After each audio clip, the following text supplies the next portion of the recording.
Selamat datang ke channel Cikgu Mender. Video kali ini cikgu cuba buat ulang kaji bersama-sama dengan kamu unit keempat, interaksi antara hidupan, darjah 6 sains.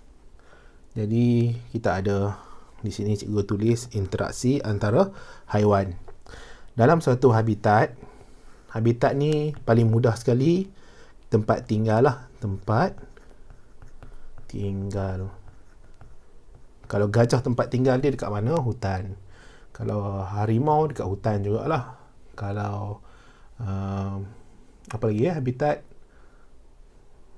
panda dekat mana? Dekat hutan buluh. Dia duduk kat hutan buluh. Kalau ikan, habitat dia di air lah. Kalau ikan air tawar tu di sungai. Kalau ikan laut ni di laut lah. Jadi habitat tu tempat tinggal, tempat mereka mencari makan, tempat tidur, tempat berehat, tempat mereka membiak. Dalam suatu habitat, pelbagai jenis spesies hidup sekali. Jadi pastinya lah kalau kita ni manusia kan, kita pun hidup di rumah, ada rumah masing-masing. Jadi di rumah kita tu bukan kita saja yang ada. Kadang-kadang ada haiwan-haiwan lain juga hidup di rumah kita. Sebagai contoh kucing. Kalau kita bela kucing, kucing tu adalah hidup sekali. Jadi habitat dia adalah habitat yang sama dengan manusia. Kalau yang lain selain daripada kucing, mungkin ada lalat. Okay? Lalat yang datang daripada belakang rumah ke, daripada tempat sampah ke. Jadi dia habitat dia bersekeliling di kawasan rumah. Jadi ada pelbagai spesies yang hidup sekali. Jadi dia pastinya berinteraksi. Jadi haiwan berinteraksi bagi penuhi keperluan asas untuk hidup. Sebagai contoh kucing, dia berinteraksi tak dengan manusia? Dia interaksi dengan manusia. Interaksi tu maksudnya apa? Dia komunikasi. Dia komunikasi, dia macam mana dia nak komunikasi, nak bagi tahu yang dia lapar. Kucing lapar, dia nak makanan. Antara benda yang dia boleh bagi tahu dekat tuan dia yang kata dia lapar, dia mengiau lah. Dia pergi dekat tuan dia, dia mengiau.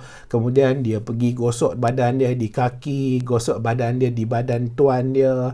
Lepas tu dia tengok tuan dia, digigit, manja tuan dia, nak bagi tahu yang dia lapar. Jadi kemungkinan tuan dia dah biasa dengan dia, tuan dia tahu. Jadi situ ada interaksi. Jadi interaksi ni macam seolah-olah dia nak bagi tahu apa yang dia nak sampaikan, maklumat yang dia nak sampaikan. Dia nak komunikasi, dia nak bercakap dengan tuan dia. Ataupun dia hidup sekali, dia menggunakan sumber yang sama. Okey, hidup sekali menggunakan sumber yang sama dan kemungkinan di situ ada dia terserempak ke, berselisih ke. Jadi itu ada interaksi antara haiwan. Nanti kita akan tengoklah secara yang dalam kamu punya silibus ni macam mana interaksi itu. Apa keperluan yang diperlukan oleh haiwan? Haiwan dia memerlukan udara lah. Jadi udara sekeliling ni, oksigen kan? Kita perlukan udara ni. Kalau tidak ada udara yang mengandungi oksigen, susahlah kita nak bernafas. Jadi bila kita tak bernafas, sel-sel kita tak boleh nak menghasilkan tenaga. Okay? Tenaga yang boleh menyebabkan kita bergerak akan bermasalah nanti. Jadi kalau orang tu tak boleh bernafas, tidak ada udara di habitat dia, atau udara dia tercemar, dia akan ganggu organisme, haiwan-haiwan, tumbuh-tumbuhan yang ada di sekeliling tu. Boleh ya? Cikgu ulang sekali lagi, keperluan asas ni udara. Kalau macam manusia memerlukan oksigen. Tumbuhan pun perlu oksigen juga. Tapi dia ada proses yang dipanggil fotosintesis. Dia menggunakan karbon dioksida. Kemudian ada air. Jadi air ni kita perlukan air. Kita minum setiap hari minum. Jadi kamu pergi dekat dapur kamu tu ada peti sejuk. Dalam peti sejuk tu mak kamu simpan air. Jadi sejam sekali ke 2 jam sekali ke kamu buka peti sejuk tu, kamu nak minum. Sebab apa minum? Sebab dia akan membantu untuk sistem peredaran kita, sistem darah kita. Jadi dia akan bantu dalam sistem darah kita lah air ni. Kemudian ada makanan. Jadi makanan diperlukan untuk kita dapat tenaga. Okay? Kita dapat nutrien-nutrien untuk kita membesar. Dapat nutrien-nutrien untuk kita sihat semula ataupun sentiasa sihat. Jadi kalau kita tak dapat makanan, kita akan jatuh sakit. Betul tak? Kita jatuh sakit kalau kita tak dapat makanan. Kan kamu tak makan 3-4 hari, sakit tak? Sakit lah. Kamu tak bertenaga, kamu nak bergerak, kamu susah. Okey. Jadi makanan tu diperlukan. Kalau tak makan, kita takkan bertenaga. Tenaga tu dapat daripada makanan. Kita nak membesar pun susah. Jadi orang yang dia susah nak dapat makanan, kadang-kadang dia tak membesar dengan bagusnya. Dia terencat pertumbuhan dia. Okey, terencat pertumbuhan. Kemudian keperluan asas adalah pasangan. Okey, pasangan ni untuk apa? Untuk dia dapatkan anak-anak. Macam haiwan kan, gajah. Dia kena cari pasangan untuk dia ada anak-anak dia sendiri. Okey, kalau dia tak dapat anak-anak dia, dia punya generasi, dia punya spesies kemungkinan akan pupus. Kemungkinan akan pupus. Kemudian tempat perlindungan. Jadi tempat perlindungan ni adalah tempat tinggal dia lah. Yang mana dia rasa selamat dia tinggal di situ. Sebagai contoh, kamu sekarang ni kan, kamu selamat tak tinggal dalam rumah kamu? Selamatlah, kita rasa selesa, kita rasa selamat, kita ada sofa, kita ada katil, kita ada ibu dan ayah yang akan masak untuk kita, kita ada makanan, mungkin kalau tak banyak pun kita tak rasa lapar, kita ada tempat perlindungan, kita rasa selamat kita duduk kat situ. Ini adalah keperluan asas. Jadi setiap organisme, setiap yang hidup di muka bumi ini adalah keperluan dia lah. Cikgu ulang sekali lagi ya. Cikgu harap cikgu tak terlalu laju. Okay, keperluan asas kita ada udara, manusia ke, tumbuhan ke, mikroorganisme ke, memerlukan udara. Kalau tidak ada udara, kita tak boleh hidup. Antara komponen udara yang penting adalah oksigen. Okay, cikgu tulis sini sikit lah, oksigen. Hijau macam mana? Oksigen. Kalau tumbuhan, dia memerlukan karbon dioksida. Karbon dioksida ni diguna untuk apa? Proses fotosintesis. Proses fotosintesis akan hasilkan oksigen. Kemudian air lah. Jadi air ni untuk kehidupan kita seharian. Kita rasa dahaga kan? Kalau kurang air dalam badan ni, kita rasa apa? Kita rasa dahaga. Jadi maksudnya dahaga tu nak bagi tahu dekat badan kita, bagi tahu kat otak kita, bagi tahu kat diri kita yang kita kurang air. Sebab tu kita akan cari air untuk minum. Kemudian makanan. Makanan ni untuk kita punya tubuh badan. Dia nak baik pulih sel-sel, tisu-tisu yang rosak untuk pertumbuhan kita kan. Kita umur baru 12 tahun. Tinggi baru 1 cm. Jadi kamu nak naik lagi ketinggian sehingga 160 cm, 170 cm. Ketinggian tu nak tinggi lagi macam mana? Daripada makanan lah. Jadi kalau tak ambil makanan, macam mana nak tinggi? Kemudian pasangan. Pasangan ni kalau dah dewasa lah, dia memerlukan keluarga, dia cari pasangan untuk ada anak-anak dia. Apa kepentingan untuk dapat pasangan dia? Dia akan dapat anak-anak. Anak-anak ni akan ada generasi baru. Jadi kalau alam haiwan ni, dia akan pastikan spesies dia tak pupus. Sebagai contoh, panda. Panda, kalau dia tak ada pasangan, dia tak boleh nak hasil anak-anak. Anak-anak kalau tidak ada, pupuslah dia nanti. Bila pupus maksudnya dia dah tidak ada di muka bumi. Kemudian tempat perlindungan. Jadi, haiwan-haiwan memerlukan tempat perlindungan. Tumbuhan pun perlukan tempat perlindungan yang mana dia orang rasa selamat yang hidup di situ. Kemudian kita pergi kepada jenis interaksi. Jenis interaksi ada interaksi intraspesies. Dan kita ada interaksi interspesies. Apa maksud intraspesies? Interaksi intraspesies. Intraspesies itu sama spesies. Sebagai contoh, kamu dalam rumah kamu ada ibu kamu, ada ayah kamu. Kamu bercakap dengan ibu kamu, kamu kata kamu lapar. Jadi kamu bercakap dengan ibu kamu. Kamu dan ibu kamu tu sama spesies. Okay, dalam golongan sama spesies. Dia tak beza. Macam mana kamu tahu kamu sama spesies dengan ibu kamu? Kamu ciri-ciri sama dengan dia. Kamu ada hidung, kamu ada telinga, kamu ada mata, kamu boleh berfikir, kamu boleh bercakap yang dia faham. Okay? Jadi sama spesies. Jadi itu adalah interaksi intraspesies. Kamu bercakap, kamu berinteraksi dengan ibu ayah kamu, dengan adik-beradik kamu, dengan kawan-kawan kamu. Sekarang ni cikgu bercakap dengan kamu ni adalah interaksi intraspesies. Kita sama spesies. Cikgu pun samalah spesies dengan kamu. Ya. Kemudian kita ada interaksi intraspesies. Interaksi intraspesies ni adalah beza spesies. Contoh cikgu bagi tadi kan. Yang mana kita berinteraksi dengan kucing contohnya. Kita bela kucing dekat rumah. Kita marah dekat kucing kita sebab kucing kita selalu keluar daripada rumah. Kita tak bagi dia keluar tapi dia nak keluar. Jadi kita marah, kita cakap dekat dia, jangan keluar daripada rumah. Jadi kita berinteraksi lah dengan dia. Sama dia faham ke tak faham tu kemudian lah. Tapi nak bagi tahu kita ada interaksi dengan dia. Kalau dia lapar, dia nak sesuatu. Jadi dia berinteraksi dengan kita. Mungkin dia mengiau. Kan? Dia miau dengan kita. Dia nak bagi tahu yang dia lapar. Dia nak makan. Atau dia nak minum. Ataupun dia nak keluar. Boleh jugalah kalau dia miau dengan kita sebab dia nak pasangan. Lagi dia suruh kita cari pasangan untuk dia kan. Kalau kucing jantan, dia nak kucing betina lah. Kalau kucing betina, dia nak kucing jantan. Jadi itu adalah interaksi interspesies. Beza spesies. Spesies yang berbeza. Kemudian dalam interaksi antara haiwan ni, kita ada haiwan yang hidup berkumpulan. Manusia ni hidup berkumpulan ke bersendirian? Kita sih secara majoriti kita memerlukan manusia-manusia yang lain untuk hidup. Jadi kita hidup secara berkumpulan. Jadi manusia ni hidup secara berkumpulan. Jadi kamu nak makan. Kamu kena masak. Jadi untuk masak tu kena dapatlah barang-barang untuk masak. Jadi barang-barang nak masak tu kena pergi beli. Jadi nak beli tu kena pergi kedai. Kedai tu ada orang yang jual barang-barang tu, betul tak?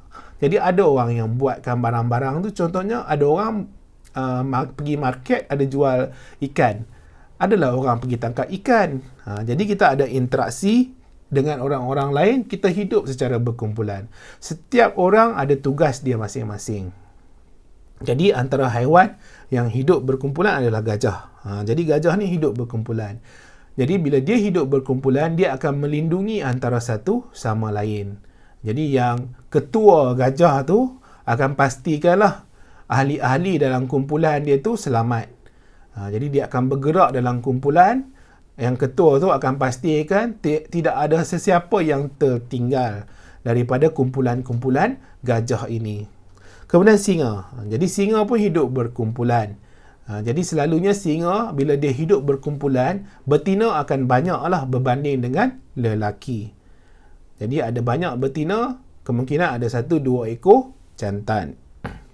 Dia hidup berkumpulan. Salah satu fungsi dia, kepentingan dia hidup berkumpulan, kenapa? Dia dapat mencari makanan bersama. Singa dia akan tangkap makanan dia, contohnya tangkap rusa ke, kijang ke, kerbau ke kan. Dia akan tangkap secara berkumpulan, dia akan bekerjasama antara satu sama lain, pergi ligan, pergi kejar mangsa dia tu. Jadi dia bekerjasama lah antara satu sama lain dalam kumpulan tu nak dapatkan makanan. Kemudian ada ikan lumba, anak-anai. Jadi anak-anai pun hidup berkumpulan. Anak-anak akan keluar lah cari makanan ke, atau dia nak bina sarang dia kan. Kan kita kadang-kadang kita lalu dekat tepi-tepi pokok, dekat sekolah kita nampak busut anak-anai. Jadi kalau kita pecahkan busuk anak-anai itu, kadang-kadang dalam tu ada anak-anai. Anak-anai ni dia serangga, dia 6 kaki, kemudian dia buta. Dia tak ada mata ya. Kalau kamu pecahkan busuk dia, kadang-kadang lepas tu dia terus bina balik kawasan yang pecah tu, cepat dia bina balik. Kemudian ada lebah. Jadi lebah ni yang paling kita ingat sekali, madu lah. Sebab apa? Sebab lebah ni dia kutip gula-gula dekat bunga yang dipanggil sebagai nektar kalau tak salah cikgu. Dia pergi hisap, dia telan nektar tu. Dia telan masuk dalam dia punya usus lah. Kemudian dia telan satu bunga untuk kumpul gula-gula ni, dia balik ke sarang dia. Apabila dia balik ke sarang dia, dia akan muntah balik gula-gula ni bagi dekat lebah yang ada jaga dalam sarang tu. Lebah yang jaga dalam sarang tu akan simpan gula-gula ni pula untuk kegunaan makanan kepada ahli-ahli dalam sarang.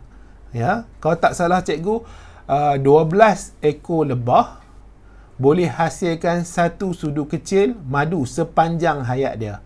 Maksudnya apa? 12 ekor lebah samaan dengan 1 sudu madu, 1 sudu teh madu sepanjang hayat dia. Maksudnya seumur hidup dia untuk 12 ekor ni, dia boleh hasil 1 sudu teh. Jadi satu sarang tu ada beribu lah, mungkin ada 20,000 ke 10,000 ke ekor lebah. Jadi lebah dia bekerja keras untuk makanan dia. Jadi dia akan bekerja sama antara satu sama lain. Jadi ada yang keluar cari madu, ada yang duduk dalam sarang. Yang duduk dalam sarang tu akan simpan madu tu ataupun akan terima madu daripada lebah yang keluar cari madu. Kemudian ada juga yang dalam sarang tu lebah yang akan bagi makan dekat anak-anak ataupun ulat-ulat lebah yang masih kecil lagi. Dia juga bagi makan dekat pemaisuri lebah. Jadi pemaisuri lebah ni dapat makanan, orang hidang dekat dia, lebah hidang dekat dia. Lebah ambil makanan, bagi dekat dia. Hebatlah lebah ni ya. Dia hidup berkumpulan, dia ada sarang dia. Ada banyak lagi lah sebenarnya haiwan-haiwan yang hidup berkumpulan. Dia akan bekerjasama antara satu sama lain, memberi perlindungan antara satu sama lain, dan dia akan memastikan semua ahli dalam kumpulan tu selamat. Macam kamu pun kan, mak ayah kamu akan pastikan kamu selamat lah. Jadi dalam keadaan situasi peraturan kawalan pergerakan ni, dia akan pastikan kamu duduk dekat rumah. Kamu tak ditangkap oleh polis. Nanti kamu ditangkap, kena penjara lah. Jadi mak ayah kamu pula susah. Jadi kenapa dia hidup berkumpulan? Untuk keperluan asas. Jadi cikgu cakap tadi kan, cikgu ada cerita banyak tadi tentang keperluan asas ni.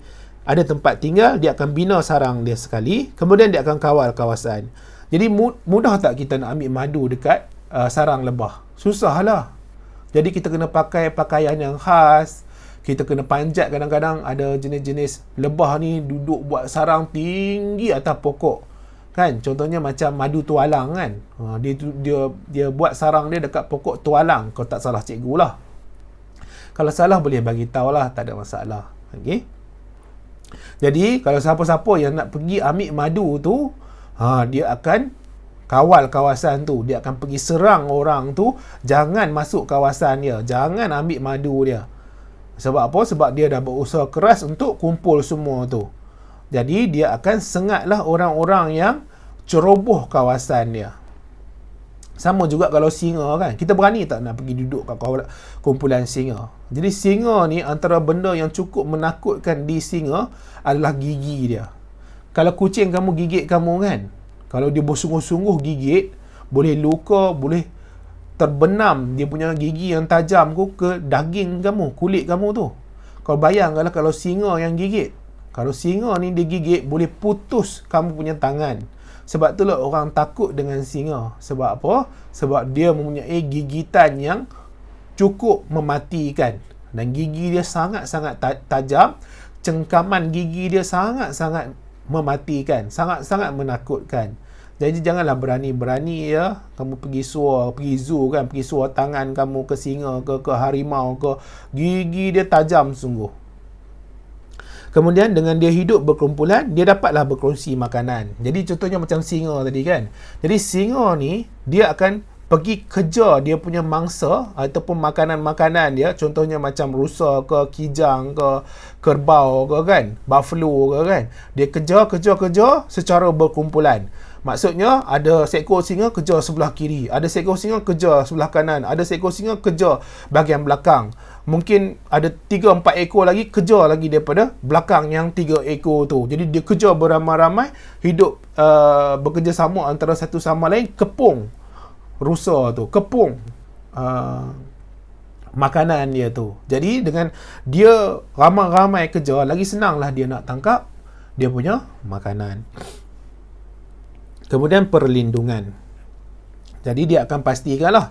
Jadi bila dah ramai-ramai ni, kalau contohnya macam kerbau tadi kan, atau buffalo, singa nak pergi tangkap dia. Jadi dia mungkin duduk berkumpulan, dia akan pastikan yang anak-anak kecil ni tak ditangkap. Dia lawan balik lah. Jadi boleh ya, kadang-kadang mangsa ni lawan balik.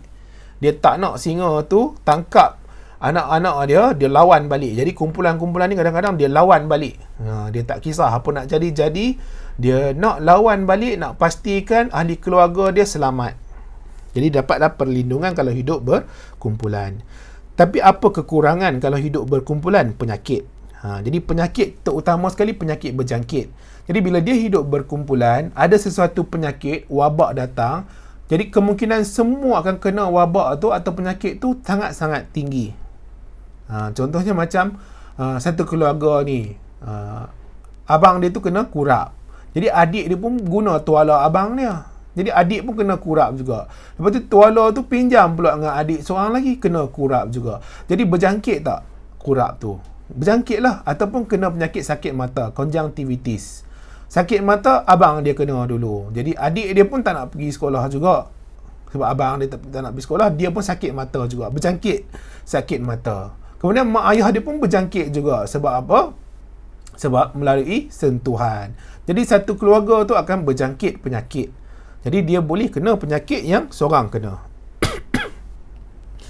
Dalam keadaan-keadaan tertentu, ada juga haiwan lemah akan tersisih. Sebagai contoh, kalau dia hidup berkumpulan, ada singa kejar ataupun ada harimau kejar dia. Okey? Bila dia kejar, yang ramai-ramai ni akan lari lah. Yang tak apa nak kuat lari ni akan jadi mangsa. Dia akan dapat ditangkap oleh singa tadi. Jadi haiwan lemah ni akan tersisih, dia yang akan jadi korban lah, dia jadi korban. Kemudian ada juga haiwan yang hidup bersendirian. Jadi kita ada haiwan yang hidup berkumpulan, ada haiwan yang hidup bersendirian. Jadi dia tak bercampur dengan orang lain. Dia hidup dengan cara dia lah, hidup dengan keadaan dia. Dia cari makanan sendiri, dia bina sarang dia sendiri, dia tanda kawasan. Cuma kadang-kadang dia berinteraksi dengan haiwan-haiwan lain apabila dia nak mengawan. Okey, apabila dia nak mengawan. Jadi contohnya kita ada harimau. Harimau ni adalah dia hidup bersendirian. Jadi dia akan tanda wilayah dia tanda kawasan dia dengan dia kencing dekat situ. Jadi bila dia kencing dekat kawasan hutan tu, menandakan itu kawasan dia, orang lain jangan masuk. Okey, orang lain jangan masuk. Sebab tu kadang-kadang air kencing harimau ni dia sangat-sangat dikendaki. Jadi ada setengah-setengah orang ni dia nak cari air kencing harimau ni sebab apa? Dia nak pagar kawasan pertanian dia. Jadi kalau air kencing tu dia guna, dia bubuh dekat kawasan pertanian dia, kat ladang pisang dia ke ladang apa-apalah, dia bubuh air kencing harimau, mungkin monyet tak masuk. Ni monyet tak beranilah sebab dia bau air kencing harimau kat situ. Padahal tak ada pun. Jadi harimau ni bila dia tanda kawasan dia, haiwan-haiwan lain tak beranilah sebab dia tahu ada harimau kat situ. Masuk je kawasan dia, kemungkinan akan dimakan oleh harimau tu. Boleh ya? Itu haiwan-haiwan yang hidup bersendirian. Sebagai contoh lagi, ular tedung, tak salah cikgu, ular tedung yang betina, apabila dia bertelur, dia akan tinggal telur dia. Dia akan tinggal telur dia akan menetas sendiri. Dia tak akan hidup dekat kawasan telur dia. Sebab apa? Sebab dia ada kemungkinan akan makan anak-anak yang daripada telur dia tu. Jadi tak boleh hidup secara berkumpulan, dia kena hidup bersendirian. Okey, dia hidup bersendirian. Jadi haiwan yang hidup bersendirian ni adalah keburukannya. Jadi keburukan dia ni, dia terpaksa kena cari makanan sendiri, dia kena hidup sendiri, okey, dia kena buat kawasan dia sendiri, tempat tinggal dia sendiri. Boleh ya? Kemudian kita ada simbiosis. Simbiosis bermaksud hubungan rapat antara dua atau lebih haiwan. Sekali lagi cikgu ulang. Simbiosis bermaksud hubungan rapat antara dua atau lebih haiwan. Sekali lagi ya, cikgu ulang ni nak bagi kamu faham. Bila sebut tentang simbiosis adalah hubungan rapat antara dua atau lebih haiwan. Jadi dia boleh dalam keadaan yang macam-macam. Dia ada 3 jenis. Tiga jenis hubungan rapat ni. Ada tiga jenis hubungan rapat ni. Yang pertama adalah mutualisme. Yang kedua adalah komensalisme. Yang ketiga adalah parasitisme. Minta maaf lah ya, cikgu terbatuk. Duk sakit tekak ni, nak kena makan beli strepsils. Sekali lagi, kita ada tiga jenis simbiosis. Yang pertama adalah mutualisme, yang kedua adalah komensalisme, ada E kat sini ya. Yang ketiga adalah parasitisme. Untuk mutualisme, kedua-duanya akan dapat manfaat. Maksudnya dalam perhubungan dia, dalam dia berinteraksi dengan satu lagi jenis haiwan ni, kedua-duanya akan dapat manfaat. Jadi maksudnya dua-dua untung lah. Dua-dua untung. Sekali lagi, mutualisme ni dua-dua dapat manfaat, dua-dua untung. Walaupun dia spesies yang berbeza. Contohnya kita ada burung gembala dan kerbau. Burung gembala tak semestinya burung gembala lah. Kerbau pun tak semestinya kerbau. Kadang-kadang kamu pergi lalu dekat kawasannya orang bela lembu kan. Lembu tu kadang-kadang ada burung banyak dekat tepi-tepi dia. Jadi burung-burung ni buat apa? Dia akan buang serangga-serangga yang ada pada badan lembu atau badan kerbau tu. Jadi burung ni kadang-kadang macam-macam. Bukan burung gembala saja, burung bangau pun boleh juga. Dia sebab apa? Sebab lembu-lembu ni dia menarik minat serangga yang untuk dekat dengan badan. Mungkin kutu ke ataupun lalat ke kan. Cikgu tak pastilah. Adalah serangga-serangga. Kalau ikut ni kutu lah. Jadi burung gembala ni akan makan. Burung-burung ni akan makan. Dan bila dia makan, jadi hubungan dia dengan burung gembala dengan kerbau ni, burung gembala dapat makanan, dapat kutu. Dapat makanan. Jadi dapat makanan percuma. Burung kerbau pula dapat apa? Dapat bersihkan badannya. Jadi kutu dah tak ada lah kat badannya. Dia pun tak rasa gatal, dia rasa tak selesa apa semua tu dah tak ada sebab ada haiwan yang lain yang bantu untuk bersihkan badannya. Boleh ya? Kemudian kita ada umang-umang dan buran. Seterusnya komensalisme. Komensalisme ni satu spesies manfaat, satu lagi tiada manfaat. Tiada manfaat ni tak semestinya dia buruk. Maksudnya dia tak dapat apa-apa. Satu lagi spesies tu je yang dapat sesuatu, dapat manfaat. Okey, satu lagi spesies yang dapat manfaat. Yang satu lagi tak dapat apa-apa. Contohnya ikan jerung dan ikan remora. Ikan jerung ni antara yang bahayalah dekat dekat laut. Sebab apa? Ikan jerung ni gigi dia sangat tajam. Dia kalau gigit tu dia tak lepas. Kemudian orang yang kena gigit tu, habislah bahagian yang kena gigit itu boleh putus ataupun hancur dan musnah. Sebab tu siapa yang kena gigit dengan ikan jerung ni jaranglah selamat. Bukan tak ada selamat, ada jugalah yang selamat, tapi jarang selamat. Sebab apa? Sebab gigitan dia tu menakutkan. Gigitan dia tu menakutkan, mematikan. Jadi ikan jerung ni duduk dekat bahagian-bahagian badan dia tu ada ikan remora. Jadi siapa yang besar? Ikan jerung ke ikan remora? Ikan jerung lah yang besar. Ikan remora tu duduk tepi-tepi saja. Jadi ikan remora tu dia ada bahagian mulut dia tu yang dia ubah suai supaya dia seolah-olah dapat melekat pada badan ikan jerung. Mulut dia tu dia macam ada membina satu tarikan kepada badan ikan jerung. Bila ikan jerung bergerak saja, dia akan turut sama bergerak dengan ikan jerung. Jadi ikan jerung pergi mana, dia ikutlah. Dia ikut. Ikan jerung nak makan dia pun tak boleh duduk kat badan ikan jerung. Jadi bila ikan jerung makan ikan-ikan yang lain, cebisan-cebisan hasil makanan daripada ikan jerung tu akan lalu dekat tepi-tepi badan dia. Ikan remora boleh makan. Jadi ikan remora dia dapat makanan daripada ikan jerung. Cebisan-cebisan hasil ikan jerung makan. Ikan remora dapat makan. Pada waktu yang sama juga, ada tak ikan-ikan lain berani nak makan ikan remora?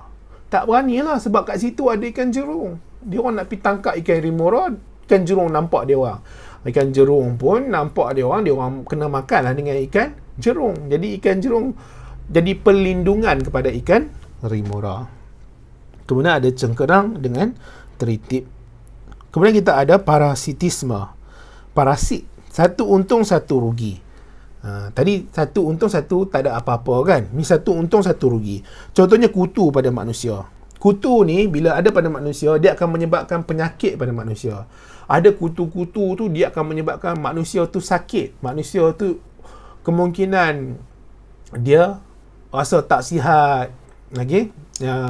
Kena beberapa hari dibawa oleh penyakit ni, dia mati. Jadi kutu ni dia akan hisap darah.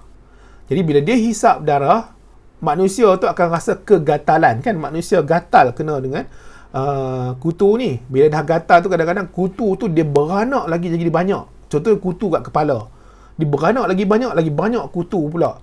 Jadi banyak-banyak kutu tu hisap darah dekat kepala dia. Lagilah dia rasa tak selesa dekat kepala dia. Jadi dia menyebabkan manusia tu rasa tak selesa sebab ada kutu. Sebab kutu tu dia duduk dengan manusia, dia dapat makanan daripada manusia.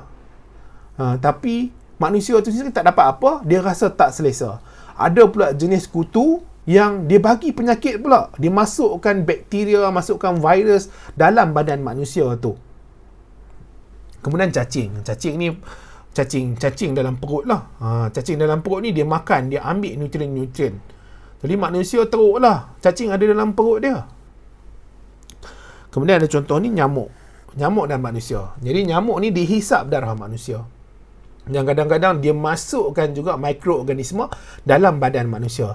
Jadi masuk mikroorganisme dalam badan manusia, kenalah penyakit malaria, kenalah penyakit denggi, kena penyakit macam-macam disebabkan oleh nyamuk ni. Jadi ini adalah untuk interaksi antara hidupan.